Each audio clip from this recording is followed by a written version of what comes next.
এটি নিউজ দেখছেন, আমন্ত্রণ জানাচ্ছি আমাদের এ সপ্তাহের আয়োজন বিস্টকে। আমি মাশায়েখ শশী আপনাদের সঙ্গে আছি। আপনারা যারা আমাদের নিয়মিত দর্শক জানেন যে ব্যবসা বাণিজ্য অর্থনীতি নিয়ে আমাদের এই আলোচনা হয়।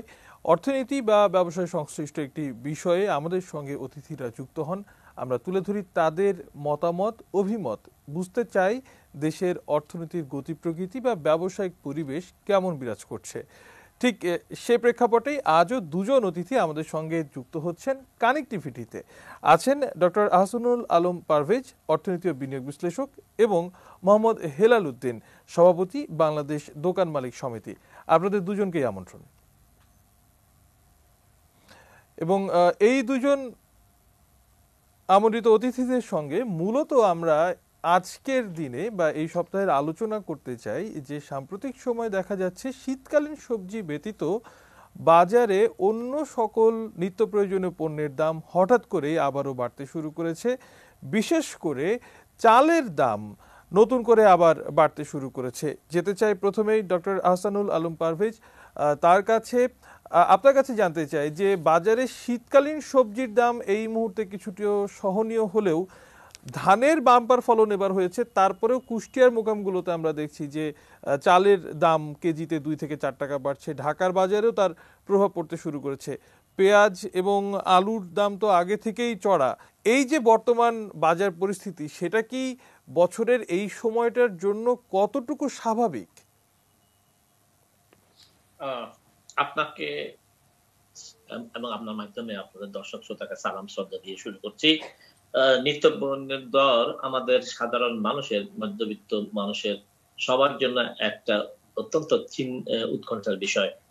এখন আমরা যে বাজার দেখছি, শীতকালীন শাকসবজিটা একটু নিচের দিকে নামছে, বাট এখনো সেটা আরো নামার সুযোগ আছে, কারণ সাপ্লাই সাইডটা শক্তিশালী আছে।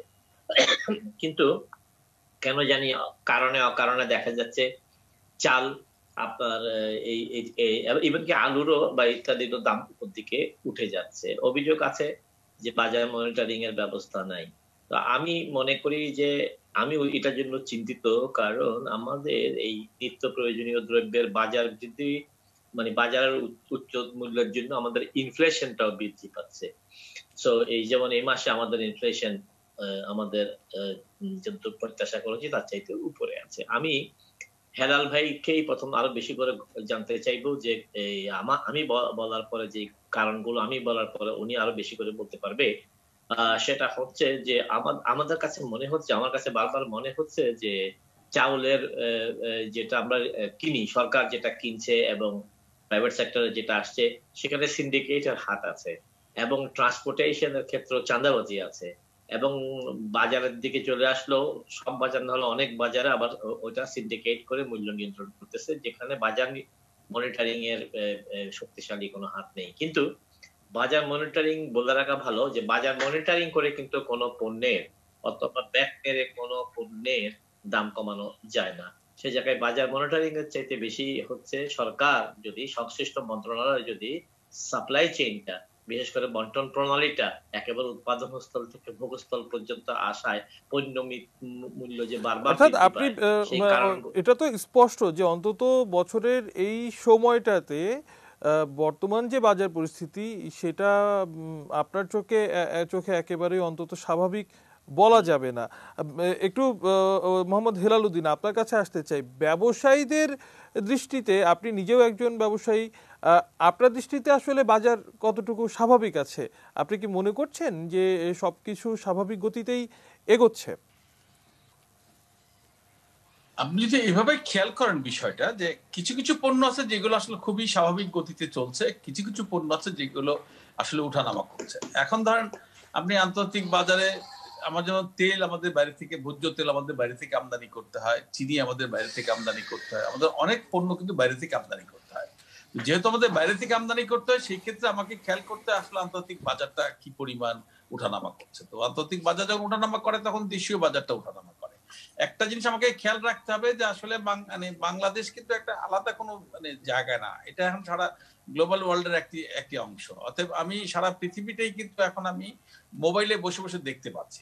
এখন প্রশ্ন হচ্ছে, একটু পরে হয়তো আপনি বলবেন যে চালের দাম বেড়েছে, যেটা পারভেজ ভাই বলছিলেন, হ্যাঁ চালের দাম বেড়েছে।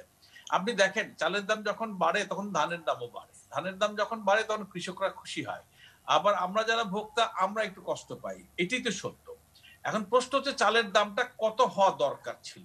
এই জায়গাটা আমরা বারবার বলছিলাম যে আসলে আমাদের দেশে যে পণ্যগুলো আমাদের উৎপাদন হয়, যখন চাল হয়, যখন পেঁয়াজ হয়, যখন অন্য অন্য রসুন থেকে শুরু করে অন্য অন্য পণ্য যখন আমাদের কৃষকরা মানে উৎপাদন করেন, তখন এটার ন্যূনতম মূল্যটা কত হওয়া দরকার, এটা কিন্তু কৃষি মন্ত্রণালয় বলেন, আমাদের খাদ্য মন্ত্রণালয় বলেন, অথবা আমাদের যারা গবেষক আছে তাদের মাধ্যমে আমরা বারবার বলছিলাম যে আমাদেরকে এটা আইডিয়া দেওয়া যে এবার এই পরিমাণ দাম হওয়া দরকার। জনাব মোহাম্মদ এটা হেলালুদ্দিন, কিন্তু আমরা এখনো এই পাচ্ছি যে আপনি বলছেন যে ন্যূনতম একটি দাম অনেক ক্ষেত্রেই পণ্যের নির্ধারণ করা থাকে না, সেই সুযোগটাই কি ব্যবসায়ীরা নেন? আমরা যে দেখি মাঝে মধ্যে অস্বাভাবিক যে দাম বৃদ্ধি, জনাব পারভেজ একটি কথা বলছিলেন, বাজার মনিটরিং এর পর্যাপ্ততা বা অপর্যাপ্ততার কারণেও অনেক সময় বাজারে অস্থিতিশীল পরিবেশ দেখা যায়, যেটার সরাসরি সুফলভোগী ব্যবসায়ীরা। এই অভিযোগটাকে কিভাবে দেখছেন?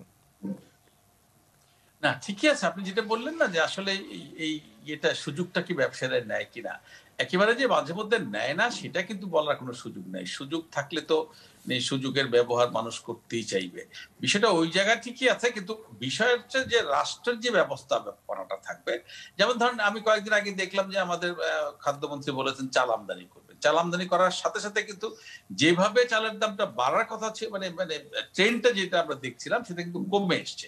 অর্থাৎ এই যে মানে আমাকে কখন আমদানি করতে হবে, কখন আমাকে মানে রফতানি করতে হবে, কখন দেশীয় বাজারকে আমাকে উৎসাহিত করতে হবে, এই বিষয়গুলো মনিটরিং করা দরকার। যেটা পারভেজ ভাই বললেন আমি ওনার সঙ্গে একেবারে একমত, যে যদি মনিটরিংটা আমরা কোন মনিটরিংটা করব, বাজারে বাজারে গিয়ে এটার দাম কত, এটার দাম কত, এটার দাম কত, এটা কিন্তু মনিটরিং না। মনিটরিংটা হচ্ছে যে আমার বাজারের সাপ্লাই চেইনটা কেমন আছে, আমার আমদানি কেমন আছে, আমার পাইপলাইনে কত মাল আছে, আমার কি পরিমাণ চাহিদা আছে, এইটাকে নিরূপণ করা। এই জায়গাটা আপনি যদি দেখেন এইভাবে, আপনি মানে ভোগ্য পণ্যটা আসলে কে দেখে, ভোগ্য পণ্য দেখার কিন্তু কোনো মন্ত্রণালয় নাই। আপনি আলু কে দেখে, আলু দেখে আপনার খাদ্যমন্ত্রী, আলু কিন্তু একটা ভোগ্য পণ্য। আবার চিনি আর তেল কে দেখে, সেটা দেখে হচ্ছে আমাদের কি বলে আমাদের বাণিজ্য মন্ত্রণালয়। আবার দেখবেন যে অন্য অন্য পণ্য কে দেখছে, সেটা আবার কৃষি মন্ত্রণালয় দেখছে, খাদ্য মন্ত্রণালয়। মানে একই পণ্য দেখা গেল যে 4জন 5জন 5টি মন্ত্রণালয় ভাগ করে দেখছে। তো সেই জায়গায় আমরা বারবার বলছিলাম যে ভোগ্য পণ্যের ধরেন আমরা 10টা বা 15টা ভোগ্য পণ্য আমরা লিস্ট করলাম, যে 15টা ভোগ্য পণ্য একটি সংস্থা অথবা একটি মন্ত্রণালয় দেখবে, তাতে করে হয় কি আমাদের জন্য সুবিধা হয়, সেই মন্ত্রণালয়ের জন্য সুবিধা হয়। তো এক একবার যখন এক এক মন্ত্রণালয় এক এক পণ্যগুলো দেখে, তখন আসলে আমাদের জন্য এক ধরনের সমস্যা হয়, মন্ত্রণালয়ের জন্য এক ধরনের সমস্যা হয়। তো তারপর আমি বলবো যে বাজার ব্যবস্থাপনা, এখন যখন শাকসবজির দাম অনেকটাই কমে এসছে এবং এত কমে আসে যে তখন কৃষকরা আবার খুব ক্ষতিগ্রস্ত হন। আমরা কিন্তু সেটাও চাই না। আপনি দেখেন এখন আপনি সেই মূলা থেকে শুরু করে অন্য অন্য পণ্য, আপনার শাকসবজি 2 টাকা 1 টাকা মানে মুঠা বিক্রি হচ্ছে এখন পাইকারিতে। তো তখন কিন্তু আবার কৃষকরা ক্ষতিগ্রস্ত হয়। আমরা কৃষকরাও ক্ষতিগ্রস্ত করতে চাই না, ভোক্তা যাতে ক্ষতিগ্রস্ত না হয়, এই জায়গাটা দেখভাল করার জন্য আসলে রাষ্ট্রকে আরো বেশি আমার মনে হয় অর্থাৎ নীতি নির্ধারণী পর্যায়ের কিছু সিদ্ধান্তের সমন্বয়হীনতার দিকেই সম্ভবত আপনি ইঙ্গিত করছেন, সে বিষয়ে আসতে চাই। জনাব আহসানুল আলম পারভেজ, আপনার কাছে আর একটু ফিরতে চাই। যেমনটি জনাব মোহাম্মদ হেলালুদ্দিন বলছিলেন যে মৌসুমে আমরা দেখি যে কিছু পণ্যের দাম একেবারেই পড়ে যায়, আবার অকাল মৌসুমে সেগুলোর দাম প্রচন্ড পরিমাণ ঊর্ধ্বমুখী থাকে। উভয় ক্ষেত্রেই আসলে কৃষক ক্ষতিগ্রস্ত হয়। বাংলাদেশের কৃষকদের কি তাহলে এটাই নিয়তি কিনা? আপনাকে ধন্যবাদ।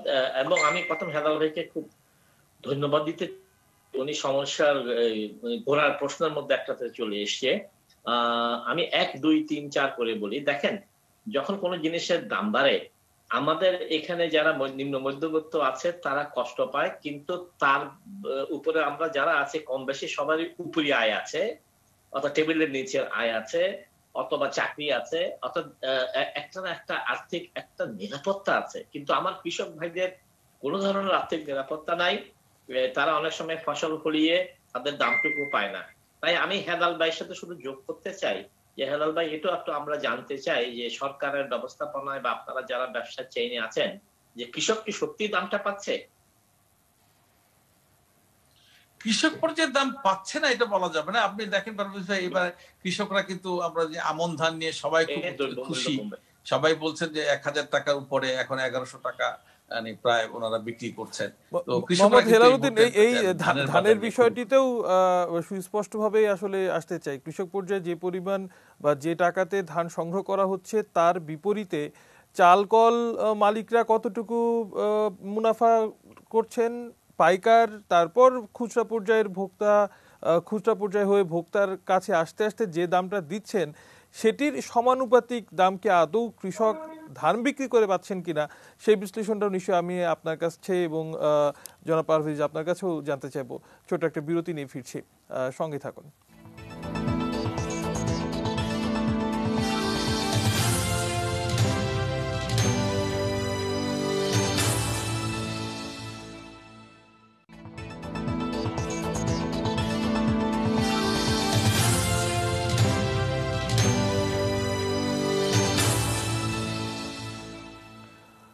বিরতির পর আবারও আমন্ত্রণ জানাচ্ছি বিজটকে। ধন্যবাদ আমাদের সঙ্গে থাকার জন্য। দুজন অতিথি আমাদের সঙ্গে আছেন ডক্টর আহসানুল আলম পারভেজ, অর্থনীতি ও বিনিয়োগ বিশ্লেষক, এবং মোহাম্মদ হেলাল উদ্দিন, সভাপতি বাংলাদেশ দোকান মালিক সমিতি।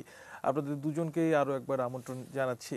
বিরতিতে যাবার আগে জনাব আহসানুল আলম পারভেজ, আপনার কাছে একটি প্রশ্ন করেছি, আরও একবার একটু সুস্পষ্টভাবে জানতে চাই যে পণ্য উৎপাদনের পর ভোক্তার কাছে পৌঁছাতে বিভিন্ন স্তর পার হয়ে তারপর ভোক্তার কাছে পৌঁছচ্ছে, এতে দেখা যাচ্ছে অনেক ক্ষেত্রেই মূল্য অত্যাধিক বেড়ে যাচ্ছে। এই যে মধ্যস্বত্ব ভোগী বা সাপ্লাই চেইন ম্যানেজমেন্ট, সেটিকে আসলে একজন বিনিয়োগ বিশ্লেষক হিসেবে আপনি কিভাবে দেখছেন? আরো কতটা এফিশিয়েন্ট করা যায়, সম্ভব কিনা? আমি আমি একেবারে সময় কম বলেই একেবারে সলিউশনের দিকে আসতে চাচ্ছি। প্রথম কথা হচ্ছে, আমাদের ব্যবসায়ী নেতা হেলাল ভাই যে কথা বলেছেন এটা একেবারেই শেষ মুহূর্তে আসছে। আমাদের এটা হতেই হবে। সেটা হচ্ছে আমাদের নিত্য প্রয়োজনীয় দ্রব্যের বাজার মূল্য বিক্ষিপ্ত ভাবে দেখছে বিভিন্ন মন্ত্রণালয়। তাই ভোগ্যপণ্যের বাজার নিয়ন্ত্রণ বলবো না, আমি বলবো ভোগ্যপণ্যের বাজার মূল্য সমন্বয় করার জন্য একটি শক্তিশালী ইউনিট থাকতে হবে অন্তত পক্ষে। এটা এটা খুব দ্রুত। কিছু খাদ্য মন্ত্রণালয়, কিছু বাণিজ্য মন্ত্রণালয়, এইভাবে এটা হবে না। কারণ সেখানে এই দামকে সমন্বিত রাখার ক্ষেত্রে যে সিদ্ধান্তগুলো আসবে সেই সিদ্ধান্তগুলো সময় মতো আসবে না। তাই সরকারের দৃষ্টি আকর্ষণ করছে, প্রধানমন্ত্রীর দৃষ্টি আকর্ষণ করছে যে মাননীয় প্রধানমন্ত্রী আপনার দপ্তরে হোক এরকম একটা বিষয় দরকার। ২ নম্বর হচ্ছে এই যে কখনো আপনি বলছেন যে বাজার মূল্য কমে যাচ্ছে একেবারে আবার বেড়ে যাচ্ছে। এটার থেকে মার্কেটিং এর প্রফেসর হিসেবে আমি জানাতে চাই, এটা তখনই হয় যখন নগরগুলোতে বা যেখানে কনসেন্ট্রেটেড বায়ার আছে সেখানে স্টক করার মতন ব্যবস্থা না থাকে। তাই যখন শর্ট স্টক হয় দাম বাড়বে, যখন বেশি স্টক গ্ল্যাট হবে তখন দাম কমবে। তাই ঢাকার মতো জায়গায় আবারও সরকারের উচিত হবে, আবার আমার প্রধানমন্ত্রী ছাড়া কোনো গতি নাই, কারণ উনি সিদ্ধান্ত না দিলে হচ্ছে না। সেটা হচ্ছে ঢাকায় একেবারে 5% ইন্টারেস্টে বড় বড় কয়েকটি যেখানে যেখানে দরকার হেলাল ভাইদের পরামর্শক্রমে সেই সব জায়গায় প্রাইভেট সেক্টরকে 5% ইন্টারেস্টে স্টোর হাউস স্টক করার জন্য, অর্থাৎ শীততাপ নিয়ন্ত্রিত স্টোর হাউস করার ক্ষেত্রে লোন দিলে 4 বছর এটা সমন্বয় একটা বিষয় হচ্ছে প্রত্যেকটা এলাকা থেকে, বিশেষ করে যেখানে টেম্পারেচার কন্ট্রোল ভেহিকেলের দরকার সেখানেও সরকারি পর্যায়ে বিআরটিসি হোক অথবা বেসরকারি পর্যায়ে যদি দেয়। আমি একটা হিসাব করে দেখাতে পারি, যদি আপনি 200টা আপনার 100টা যদি এই টেম্পারেচার কন্ট্রোল ভেহিকেল তৈরি করেন আপনার ম্যাক্সিমাম 200 কোটি টাকা লাগবে। 5% দেওয়া মানে হচ্ছে 100 কোটি টাকা 5% 5 কোটি ভর্তুকি সরকার দেবে। 200 কোটি টাকায় 10 কোটি সরকার দেবে। 4 বছরে ওই ট্রাকের দামটা সমন্বিত হবে। তার মানে আপনার এখানে দেখছেন 40 কোটি টাকা সরকারের লাগবে, অথচ আমরা এনশিওর করতে পারছি। অর্থাৎ এই কোল্ড স্টোরেজ বলি বা সাইলো বলি, এই প্রজেক্টটা সরকারি সহায়তায় শুরু হলেও ব্যবসায়িক দিক থেকেও একটি লাভজনক প্রকল্প নিশ্চিতভাবেই। মোহাম্মদ হেলাল উদ্দিন, দুঃখিত, ঠিক এই প্রসঙ্গে একটু আসতে চাই যে আপনি বারবার সমন্বিত বাজার ব্যবস্থাপনার কথা বলছিলেন, বিভিন্ন সংস্থা তদারকি করে, সমন্বয়হীনতার কথা আসছে। ব্যবসায়ীদের সমন্বয়, আসলে সমন্বিত বাজার ব্যবস্থাপনার পরিকল্পনাটা কেমন হওয়া উচিত? ব্যবসায়ীদের ভূমিকাটাই বা এখানে কি থাকা দরকার?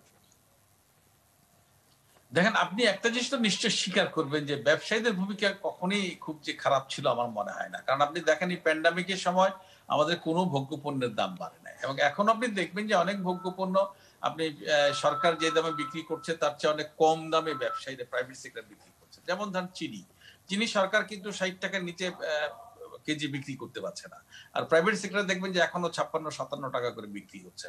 তো প্রাইভেট সেক্টর যে একেবারে করছে না ব্যাপারটা ওরকম না। যেটা পারভেজ স্যার যেটা বললেন আমি ওনার সঙ্গে আবারও যোগ করতে চাই, মানে আমাদের খুব দ্রুততম সময়ের মধ্যে মাল্টিপারপাস কোল্ড স্টোরেজ যেটাকে আমরা বলি, আগে যেরকম কোল্ড স্টোরেজ হয়তো শুধুমাত্র আলু রাখা যেত, বা মেইনলি আমাদের দেশে যে কতগুলো কোল্ড স্টোরেজ আছে সেগুলো শুধু আলুর জন্যই, বাট এখানে যে শাকসবজি রাখা যায়, এখানে যে এখন ধরেন আপনি এই যে আমাদের বেগুন এখন আপনার 15 টাকা 20 টাকা করে আপনার কেজি বিক্রি হচ্ছে, এই বেগুনটাই দেখবেন যে আগামী 3 মাস পরে বিক্রি হবে 70 টাকা 80 টাকা। তখন বলবেন যে এই যে ব্যবসায়ীরা সিন্ডিকেট করে দাম বাড়িয়ে দিল। আমরা যদি এটাকে স্টোরেজ করতে পারতাম, আমরা যদি এই মুহূর্তে স্টোরেজ করলে আপনি কিন্তু দেখতেন যে আমরা এই বেগুনের দামটা হয়তো 25 টাকা হইতো, বাট আগামী 6 মাস পরে এটা 30 টাকার মধ্যে মানুষ কিনতে পারতেন। আমরা স্টোরেজ ব্যবস্থা যদি বাড়াইতে না পারি তাহলে কিন্তু আসলে আমরা শুধু টকশো করব, কথা বলবো, কিন্তু আসলে কাজের কাজ। অর্থাৎ সর্বনিম্ন এবং সর্বোচ্চ দামের মধ্যকার যেই ফারাকটা আমরা দেখি সেটি অনেকটা অংশেই কমে আসবে। সেক্ষেত্রে একেবারে শেষ পর্যায়ে আছি, দুজনের সর্বশেষ মতামত জানতে চাইবো যে করোনার দ্বিতীয় ঢেউয়ের প্রভাব সারা বিশ্বেই পড়তে শুরু করেছে, দেশেও সাম্প্রতিক সময়ে সেটির আক্রান্ত এবং মৃতের সংখ্যা বাড়ছে। সামনের দিনগুলোতে ব্যবসায়ীরা কিভাবে প্রস্তুতি নিচ্ছেন, মোহাম্মদ হেলাল উদ্দিন, একেবারেই সংক্ষেপে। হ্যাঁ, প্রথমত হচ্ছে যে আমরা প্রথম যে জিনিসটা চাই যে সবাই আমরা মাস্ক পরবো, হ্যাঁ, সামাজিক দূরত্ব যেটুকু সেটুকু বজায় রাখবো। আমাদের আমরা সবাই দেখতে পাচ্ছি দৃশ্যমান যে সারা পৃথিবীতে বাড়ছে, আমাদের এখানেও বাড়ছে। অর্থাৎ যেভাবে হোক আমরা লকডাউন আমাদের কাছে মনে হয় না এটা একমাত্র সলিউশন, বরং আমরা যেভাবে চলছিলাম প্রথম থেকে, সেই গত মার্চ থেকে আমরা যেভাবে চলছি, আমার মনে হয় এটা খুবই আমরা মানে সঠিক পথে চলছিলাম। এবং মাননীয় প্রধানমন্ত্রী যে কথাগুলো বারবার বলছিলেন যে আমরা সকল রকমের প্রতিবন্ধকতা উৎরে ব্যবসায়ীরা যে অর্থনীতির চাকা সচল রেখেছেন সেই ক্ষেত্রে অবশ্যই ধন্যবাদ প্রাপ্ত। আপনার মাধ্যমে সেই ধন্যবাদ পৌঁছে দিতে চাই। আহসানুল আলম পারভেজ, আপনার কাছে সর্বশেষ প্রশ্ন, খুব সংক্ষেপে উত্তর আশা করছি। কেবলমাত্র দেশেই নয়, এই করোনা মহামারীর পরিপ্রেক্ষিতে সারা বিশ্বেই দ্রব্যমূল্য বা মূল্যস্ফীতির কিছুটা বৃদ্ধি পেয়েছে। সামনের দিনগুলোতে কি তাহলে আরো বাড়ছে বাংলাদেশের প্রেক্ষাপটে, কি মনে হচ্ছে খুব সংক্ষেপে? দেখেন, আমি সলিউশন আসতে চাচ্ছি। আমাদের উৎপাদন হয়, পয়েন্ট অফ প্রোডাকশন গুলো পুরো দেশে ছড়িয়ে আছে, কিন্তু কনজাম্পশন হয় কিন্তু বড় বড় বাজারে, ঢাকা, চিটাগাং, খুলনা, কুমিল্লায়। তো আমাদের এরকম 10-20টি জায়গাকে আমাদেরকে ওই যে মাল্টিপারপাস কোল্ড স্টোরেজ করতে হবে দ্রুত। আমাদেরকে শীতটা সরকারি খাতে এবং বেসরকারি খাতে, বেসরকারি খাত বলতে যেটা বোঝাচ্ছে হচ্ছে বাজার মূল্য ইন্টারেস্টের অর্ধেক ইন্টারেস্ট দেবে ব্যবসায়ী আর অর্ধেক দেবে ভর্তুকি সরকার, যেহেতু এগুলো 20-50 কোটি টাকার ব্যাপার। একইভাবে ট্রান্সপোর্টেশন আমাদের করতে হবে। বাজার মূল্য নিয়ন্ত্রণ শব্দটা ভুলে যেতে হবে। বাজার মূল্য সমন্বয় করাটা, বাজার মূল্য তো নিয়ন্ত্রণ করাটা ঠিক না, বাজার মূল্যকে সমন্বয় করতে হবে এবং বাজার মূল্যের মধ্যে একটা ভারসাম্য আনতে হবে। এটার জন্য আমি প্রধানমন্ত্রীর দৃষ্টি আকর্ষণ করছি যে তার নেতৃত্বে খুবই অল্প প্রয়াসে, আমি কাইকর সাহেব ওনার প্রিন্সিপাল সেক্রেটারি মাধ্যমে দৃষ্টি আকর্ষণ করছি যে দ্রুত। অসংখ্য ধন্যবাদ আপনাদের দুজনকেই, ধন্যবাদ জানাতে চাই। আপনাদের অভিমত নিশ্চিতভাবেই যথাযথ কর্তৃপক্ষ তাদের দৃষ্টি আকর্ষণ করবে এবং এই সম্পর্কিত যে সকল অসুবিধাগুলোর কারণে সার্বিকভাবে ভোক্তা এবং একই সাথে ব্যবসায়ীরাও বিভিন্ন ধরনের বিরূপ পরিস্থিতির মধ্যে পড়ছেন, সেখান থেকে উত্তরণ ঘটবে তেমন একটি প্রত্যাশা থাকছে আপনাদের দুজনের কাছেই এবং একই সাথে কর্তৃপক্ষের কাছেও। আপনাদের দুজনকেই ধন্যবাদ। একই সাথে ধন্যবাদ দর্শক আপনাদেরকেও। এরই সাথে আজকের এবং এই সপ্তাহের মতো বিদায় নিচ্ছি। আগামী সপ্তাহে আরও একবার নতুন অতিথির সঙ্গে আপনাদের সামনে হাজির হব। সে পর্যন্ত সঙ্গে থাকুন, দেখতে থাকুন এটিএন নিউজ।